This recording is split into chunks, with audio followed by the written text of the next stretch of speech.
بسم اللہ الرحمن الرحیم۔ قال رسول اللہ صلی اللہ علیہ وآلہ وسلم لا يدخل الجنت نمام۔ صحیح مسلم جلد نمبر 1 صفحہ نمبر 74۔ چغل خور جنت میں داخل نہیں ہوگا۔ دو آدمیوں کا آپس میں لڑانے کے لیے چغلی کھانا بہت بڑا سنگین جرم ہے۔ چغلی کے ذریعے لوگوں میں نفرتیں، عداوتیں، دشمنیاں پیدا ہوتی ہیں۔ جس طرح آگ کی چنگاری سے آگ بھڑک اٹھتی ہے، اسی طرح چغلی کی چنگاری سے نفرت، جھگڑے جنم لیتے ہیں۔ اس سے بڑا فساد رونما ہوتا ہے۔ اللہ تعالیٰ کو یہ جرم اتنا ناپسند ہے کہ ایسے شخص کو جنت سے محروم رکھا ہے۔ آپ صلی اللہ علیہ وآلہ وسلم دو قبروں کے پاس سے گزرے تو آپ نے فرمایا، ان دونوں پر اللہ کا عذاب ہو رہا ہے۔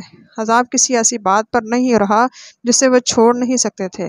اگر چاہتے تو وہ اس سے بچ سکتے تھے۔ بلا شبہ اس کا جرم برا ہے۔ اس میں سے ایک چغلی کھاتا تھا اور دوسرا اپنے پیشاب کے چھینٹوں سے نہیں بچتا تھا۔ نعوذ باللہ۔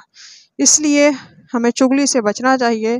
اپنے بھائیوں کے درمیان نفرت، عداوت کی بجائے محبت، اخوت پیدا کریں۔ دوسرے لوگوں کو بھی چغلی کھانے سے بچانے کی تلقین کریں۔ بظاہر تو ایک چھوٹی سی برائی ہے، لیکن اس کے اثرات بڑے خطرناک ثابت ہوتے ہیں۔ اس چھوٹی سی برائی کی چنگاری سے نفرتوں اور جھگڑوں کا بہت بڑا طوفان پیدا ہو جاتا ہے۔ صدق اللہ العظیم وما علینا الا البلاغ۔